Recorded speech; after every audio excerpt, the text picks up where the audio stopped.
बहुत बहुत स्वागत है आप सभी दोस्तों का मेरी यूट्यूब चैनल हिंदी साहित्य क्लासेस में। और आशा करती हूँ आप लोग बहुत अच्छे होंगे और आप लोगों की तैयारी जो है आने वाले परीक्षाओं के लिए बहुत अच्छे से चल रही होगी। तो बात करते हैं क्लास की। आज के प्रैक्टिस सेट 4 है। 40 प्रश्नों को हम सॉल्व करेंगे इस प्रैक्टिस सेट में, जो मैंने आप लोग को कंटेंट पढ़ाया था 4th क्लास जो था। कल वीडियो जो है मैंने अपलोड कर दिया है, आशा करती हूँ आप लोगों ने देखा होगा। एक एक वीडियो जो है बहुत बहुत महत्वपूर्ण है आप लोगों के लिए, जो भी भाई बहन जो तैयारी कर रहे हैं हिंदी से संबंधित किसी भी परीक्षा के लिए। तो ये एक एक वीडियो आप लोगों के बहुत महत्वपूर्ण होने वाला है और आने वाला वीडियो भी बहुत महत्वपूर्ण है, क्योंकि जब हम गद्य में जाएंगे तो गद्य में जो नाटक, उपन्यास, कहानी, आत्मकथा, जीवनी, ये सारी चीज़ें जो हैं उसमें निबंध, आलोचनाएँ, तो उनके जो मैंने ट्रिक बनाए हैं उस ट्रिक के माध्यम से आप लोगों को मैं ऐसे याद कराऊंगी कि आप लोग नहीं भूलेंगे। मेरी सोच यही है कि जो भी काम करो शिद्दत से करो, मेहनत से करो, है ना। तो उसी हिसाब से मैं जो भी बोलती हूँ आप लोगों को वो करके दिखाऊंगी। ऐसा नहीं है कि मैंने आज बोला है तो कल प्लेटफॉर्म छोड़ के चली जाऊँ, या ऐसा कुछ भी नहीं है। मैं पूरी मेहनत ईमानदारी से काम करती हूँ और हर कोई करता है, जो भी काम करता है वो हर कोई ऐसे ही करता है। ठीक है, मैं अपनी बात बता रही हूँ आप लोगों से। जैसे ही मैं आप लोगों को कंटेंट का वीडियो अपलोड करती हूँ उसी कंटेंट से रिलेटेड मैं लेके बैठ जाती हूँ रात को ही उसका क्वेश्चन बनाने के लिए, ताकि सुबह कोई प्रॉब्लम हो गई तो कोई आ गया या घर परिवार है, कुछ भी बात हो सकती है, तो उस वजह से मेरा जो काम है वो रुकना नहीं चाहिए। तो इसलिए मैं रात को ही जो है इससे रिलेटेड जो प्रश्न बनाने होते हैं या कंटेंट बनाने होते हैं, चाहे वो 1-2 बज जाए, मैं जो है सारा काम रात को ही निपटा लेती हूँ, सुबह तक की दिक्कत ना हो। बस मुझे पढ़ाना होता है। ठीक है, तो कुछ कमियों के कारण जो है मैं लाइव नहीं आ पा रही हूँ, लेकिन मैंने सोचा था कि जो मैं प्रैक्टिस सेट जो है वो मैं आप लोगों को लाइव सॉल्व कराऊंगी। लेकिन कोई बात नहीं, बस कुछ समय की बात, कुछ दिन की बात है, ये भी हो जाएगा। तो आप लोग पूरी मेहनत से पढ़िए। आप सबसे ऊपर जो है आप लोगों की मेहनत है, बाकी जो है हम पढ़ा ही रहे हैं। ठीक है, तो आप लोग जो है शेयर कर दिया करिए दूसरों को भी, उनकी भी जो पढ़ाई है और अच्छे से वो कर पाएँ। ठीक है, तो चलिए देखते हैं आज के प्रश्न। आज का पहला प्रश्न है, यहाँ पे जो ये PDF सेव होता है ना, तो ये आ जाता है, तो आप लोग इसको ध्यान मत दीजिएगा। जो पहला प्रश्न है ये ऊपर जो आ गया है यहाँ पे, इसको आप लोग ध्यान ना दें, है ना। पेज नंबर 79 से 83 है, इससे जो संबंधित मैंने प्रश्न बनाए हैं। मैंने खुद बनाया है ये प्रश्न, आप लोग ज़रूर कमेंट के माध्यम से मुझे बताइएगा कि प्रश्न जो है कैसे हैं। ठीक है, आज का पहला प्रश्न है, अपभ्रंश साहित्य के सर्वश्रेष्ठ रहस्यवादी कवि कौन माने जाते हैं। अपभ्रंश साहित्य के सर्वश्रेष्ठ रहस्यवादी कवि कौन माने जाते हैं। मुनिराम सिंह, जोइंदू, सुमतिगढ़ या रूड़ा कवि। राइट आंसर क्या होगा हमारा, अपभ्रंश साहित्य के सर्वश्रेष्ठ रहस्यवादी कवि कौन माने जाते हैं, तो हमारा राइट आंसर हो जाएगा मुनिराम सिंह माने जाते हैं। दूसरा प्रश्न देखते हैं, इनमें से कौन सा ग्रंथ अपभ्रंश से प्रभावित नहीं है। कल की क्लास में मैंने आप लोगों से बताया था अपभ्रंश से प्रभावित ग्रंथ कौन कौन से हैं, और जो अपभ्रंश से नहीं प्रभावित हैं वो कौन कौन से ग्रंथ हैं। आप लोगों ने क्लास देखा होगा, तो बहुत ज़रूरी है आप लोग याद कर लीजिए। क्वेश्चन यहाँ से हर एक लाइन में क्वेश्चन है, तो इसलिए मैं इस बुक से पढ़ा रही हूँ आप लोगों को कि हर एक लाइन में क्वेश्चन है। अगर आप इस बुक से पढ़ लेते हैं तो जो TGT के पेपर में 100 प्रश्न आते हैं हिंदी के, या किसी भी पेपर में 100-150 जो भी प्रश्न आते हैं हिंदी के, तो अगर आप लोग इस बुक से पढ़ लेते हैं तो आप लोग 60 से 70% जो आप लोगों की तैयारी जो है रहेगी। बेशक याद ना हो, लेकिन आप ऑप्शन आएगा सामने तो आप ज़रूर कर लेंगे उसको। ठीक है, तो आप लोग ज़रूर पढ़ लीजिएगा। ठीक है, क्वेश्चन देखते हैं, इनमें से कौन सा ग्रंथ अपभ्रंश से प्रभावित नहीं है। श्रावकाचार, हमीर रासो, नाथ साहित्य, परमाल रासो। कौन सा जो ग्रंथ है अपभ्रंश से प्रभावित नहीं है, तो राइट आंसर हो जाएगा हमारा परमाल रासो। परमाल रासो ग्रंथ जो है अपभ्रंश से प्रभावित नहीं है, यानी अपभ्रंश भाषा का प्रयोग इसमें जो है नहीं है। आगे देखते हैं, आचार्य रामचंद्र शुक्ल ने अपभ्रंश से प्रभावित कितनी रचनाएं मानी हैं। आचार्य रामचंद्र शुक्ल ने अपभ्रंश से प्रभावित कितनी रचनाएं मानी हैं। 2, 4, 5 या 7। राइट आंसर होगा हमारा 4 राइट आंसर होगा। कीर्तिलता, कीर्ति पताका, हमीर रासो और विद्यापति की पदावली। सॉरी याद नहीं आ रहा, 3 जो मुझे याद है, आप लोग कंटेंट में देख लीजिएगा एक बार। कीर्तिलता, कीर्ति पताका, हमीर रासो, एक और है कोई याद नहीं आ रहा, ठीक है, तो 4 माना है। आगे देखते हैं, निम्नलिखित में से कौन सा सुमेलित नहीं है, इनमें से कौन सा सुमेलित नहीं है ये बताना है। चंदनबाला रास आशुक कवि, रेवंतगिरी रास विजय सेन सूरी, स्थूलभद्र रास जिनदत्त सूरी, जयचंद्र प्रकाश भट्ट केदारनाथ। इनमें से कौन सा जो है सुमेलित नहीं है? राइट आंसर हो जाएगा हमारा ऑप्शन सी।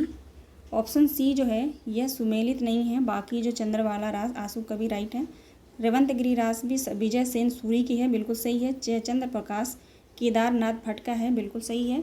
स्थूलभद्र रास जो है जिनदत्त सूरी की नहीं है, ये जिन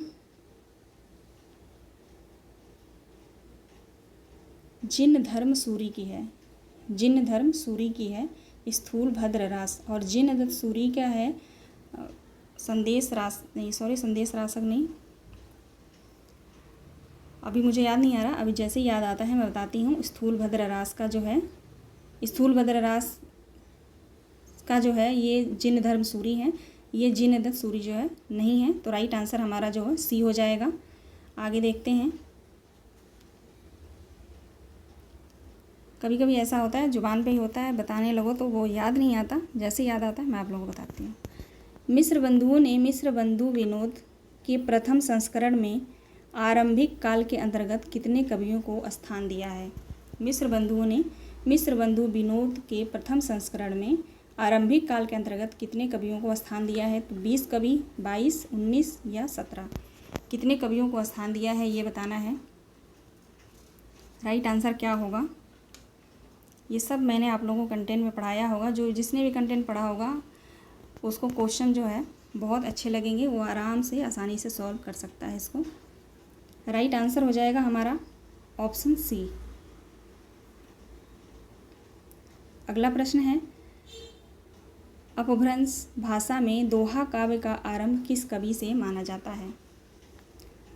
अपभ्रंश भाषा में दोहा काव्य का आरंभ किस कवि से माना जाता है? कुमारपाल, जगनिक, पुष्य कवि या जोइंदो। राइट आंसर हमारा क्या हो जाएगा? राइट आंसर है ऑप्शन डी, जोइंदू से माना जाता है। अपभ्रंश भाषा में दोहा काव्य का आरंभ किससे माना जाता है? जोइंदू से माना जाता है। 2021 में ये क्वेश्चन आया भी था टीजीटी में। अगला प्रश्न है, परमात्मा प्रकाश और योगसार किसकी रचना है? मुनीराम सिंह, जोइंदू, अन्यदास या जोधराज। परमात्मा प्रकाश और योगसार किसकी रचना है?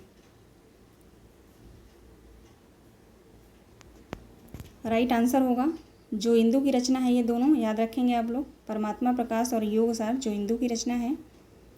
आगे देखते हैं, आचार्य रामचंद्र शुक्ल ने कितनी रचनाओं को साहित्य में स्थान दिया है? आचार्य रामचंद्र शुक्ल ने हिंदी साहित्य में कितनी रचनाओं को स्थान दिया है? 12, 10, 12, 14 या 11। राइट आंसर हमारा क्या होगा? आचार्य रामचंद्र शुक्ल ने हिंदी साहित्य में कितनी रचनाओं को जो है स्थान दिया है, ये पूछा जा रहा है।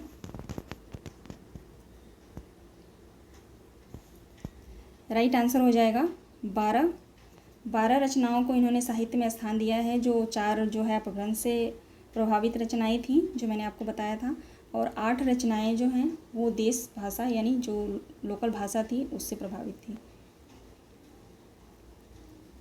आगे बढ़ते हैं, आचार्य रामचंद्र शुक्ल का व्याकरण ग्रंथ शब्दानुशासन और किस नाम से प्रसिद्ध है? आचार्य हेमचंद्र का व्याकरण ग्रंथ जो है शब्दानुशासन, वो और किस नाम से प्रसिद्ध है ये पूछा जा रहा है। सिद्ध हेम, योग शास्त्र, छंदोनुशासन या प्राकृत व्याकरण। चारों ऑप्शन में से क्या राइट हो जाएगा? शब्दानुशासन का अन्य नाम क्या है, किस नाम से प्रसिद्ध है ये? राइट आंसर हो जाएगा सिद्ध हेम। आप लोग ये पहचान लेंगे, सिद्ध हेम नाम से ही है ये, सिद्ध हेम, तो आसानी से पहचाना जा सकता है। अगला प्रश्न है, द्वाश्रय काव्य किसकी रचना है? सोमप्रभु सूरी, मेरुतुंग, हेमचंद्र या जज्जल। द्वाश्रय काव्य किसकी रचना है? राइट आंसर हमारा क्या हो जाएगा?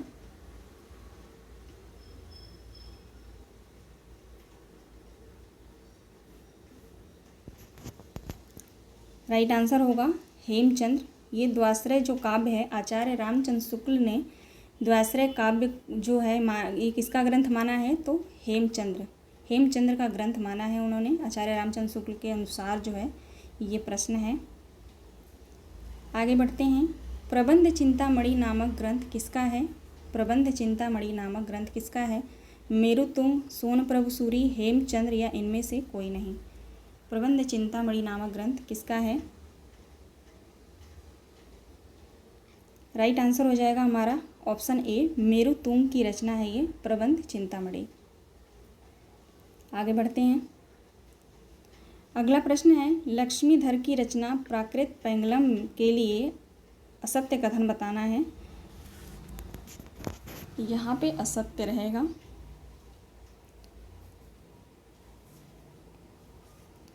ठीक है, असत्य है यहाँ पे। ठीक है, ये थोड़ा सा टाइपिंग मिस्टेक है। असत्य कथन बताना है। देखते हैं ऑप्शन। पहला ऑप्शन है, प्राकृत पेंगलम में प्राकृत और अपभ्रंश द्वंद्वों की विवेचना की गई है। छंदों की अपभ्रंश, प्राकृत पेंगलम में प्राकृत और अपभ्रंश दोनों की विवेचना की गई है। ये दोनों रहेगा यहाँ पे, दोनों की विवेचना की गई है।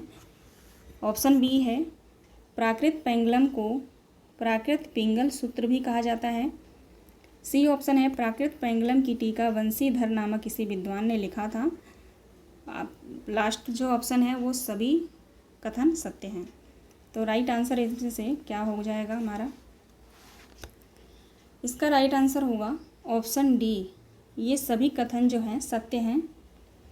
मैंने इसको इसलिए लिया ताकि आप लोग प्राकृत पेंगलम के बारे में जो भी कथन जो भी दिया गया है उसमें आप लोग क्वेश्चन के माध्यम से जो इसको याद कर लें। ठीक है, तो इसलिए मैंने इसको इस तरह से क्वेश्चन बनाया। ये सभी जो कथन हैं सत्य हैं। आगे देखते हैं। अगला प्रश्न है, हमीर शब्द अमीर का विकृत रूप है जो किसी पात्र का ना होकर एक विशेषण के रूप में प्रयुक्त हुआ है। उपयुक्त कथन किसका है? आचार्य रामचंद्र शुक्ल का, हजारी प्रसाद द्विवेदी का, डॉक्टर नगेंद्र या बच्चन सिंह का। राइट आंसर हमारा क्या हो जाएगा? यह कथन जो है किसका है? राइट आंसर हो जाएगा हमारा ऑप्शन बी, हजारी प्रसाद द्विवेदी का कथन है ये। आगे बढ़ते हैं। अगला प्रश्न है, सारंगधर कुंडलियाँ छंद के प्रथम प्रयोक्ता हैं। सारंगधर कुंडलियाँ छंद के प्रथम प्रयोक्ता हैं, ये कथन किसका है? बच्चन सिंह का, शुक्ल जी का, हजारी प्रसाद द्विवेदी का या डॉक्टर नगेंद्र का। यहाँ पे टाइपिंग मिस्टेक है, हजारी प्रसाद द्विवेदी है यहाँ पे। राइट आंसर हमारा क्या हो जाएगा? तो ये कथन जो है बच्चन सिंह का है। ध्यान रखेंगे आप लोग, बच्चन सिंह ने कहा है सारंगधर जो है कुंडलियाँ छंद के प्रथम प्रयोक्ता माने जाते हैं। आगे देखते हैं प्रश्न, हिंदी का प्रथम कवि किसे माना जाता है? हिंदी का प्रथम कवि किसे माना जाता है? हाँ देखिए, मुझे याद आया, जिन दत्त सूरी की जो रचना है जो उपदेश रसायन है, मैंने दिमाग से उतर गया था उस टाइम। ठीक है, जिन दत्त सूरी की जो रचना है वो उपदेश रसायन है। चलिए आप लोग इसका बताइए, हिंदी के प्रथम कवि किसे माना गया है? तो राइट आंसर हमारा हो जाएगा सरहपा को माना गया है। ऑप्शन सी हमारा सही जवाब है। देखते हैं अगला प्रश्न, सरोज ब्रज, राहुल भद्र और आदि नामों से कौन जाने जाते हैं? सरहपा जाने जाते हैं, सबरपा या बिरूपा या कढ़पा। राइट आंसर हमारा क्या हो जाएगा? सरोज ब्रज और राहुल भद्र नाम से और कौन जाने जाते हैं? तो राइट आंसर हमारा ए हो जाएगा, सरहपा जाने जाते हैं इन नामों से। अगला प्रश्न है, श्री पर्वत किस शाखा का केंद्र था? श्री पर्वत जो है ये सिद्धों में जो था, श्री पर्वत किस शाखा का केंद्र था? ब्रजयान, सहजयान, हीनयान या इनमें से कोई नहीं। तो राइट आंसर हमारा ये हो जाएगा, ब्रजयान शाखा का जो है केंद्र था। यहाँ पे ब्रजयान रहेगा, ये इसको नहीं रहेगा यहाँ पे, ब्रजयान। श्री पर्वत जो है ब्रजयान शाखा का केंद्र था। आगे बढ़ते हैं। सहजयानियों की भाषा का क्या नाम था? सहजयानियों की भाषा का क्या नाम था? तो राइट आंसर हमारा हो जाएगा संध्या भाषा। इनकी जो भाषा थी संध्या भाषा थी, संध्या और संध्या भाषा। लेकिन अगर पूछा जाता है डायरेक्ट सहजयानियों की भाषा क्या थी, तो संध्या भाषा ही हमारा, अगर दोनों ऑप्शन आता है तो सबसे पहले आप इसी को लगाएंगे। इसी ने, आयोग ने जो है इसी को मान्य किया है, संध्या भाषा को। ठीक है, अगर ये ना रहे तो आप संध्या भाषा, या तो देगा तो दोनों एक ही साथ देगा ब्रैकेट में करके। ठीक है, इन दोनों संध्या और संध्या और संध्या भाषा को अलग अलग विद्वानों ने नाम माना है। आगे क्वेश्चन अभी आएगा तो आप देखते हैं वहाँ पे, ठीक है।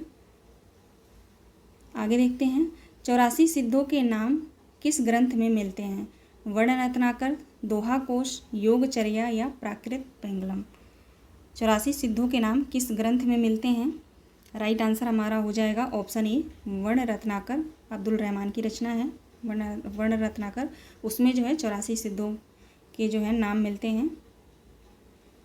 अगला प्रश्न है, बौद्ध ज्ञान व दोहा ग्रंथ का संपादन किसने किया? बौद्ध ज्ञान और दोहा ग्रंथ का संपादन किसने किया? ज्योतिश्वर ठाकुर, राहुल संस्कृत्यायन, सरहपा या हरप्रसाद शास्त्री। राइट आंसर हमारा क्या हो जाएगा? बौद्ध ज्ञान व दोहा का संपादन जो है हरप्रसाद शास्त्री ने किया था। आगे देखते हैं, सरहपा की रचना दोहा कोश का संपादन किसने किया था? सरहपा की जो रचना है दोहा कोश, इसका संपादन किसने किया था? डॉक्टर प्रबोध चंद बागची, हरप्रसाद शास्त्री, राहुल संस्कृत्यायन। लास्ट ऑप्शन है आचार्य रामचंद्र शुक्ल। राइट आंसर हमारा क्या हो जाएगा?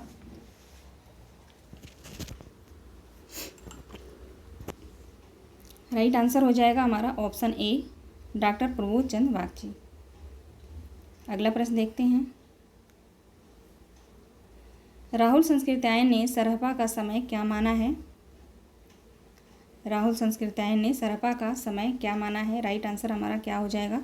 768 होगा, 773, 769 या 780।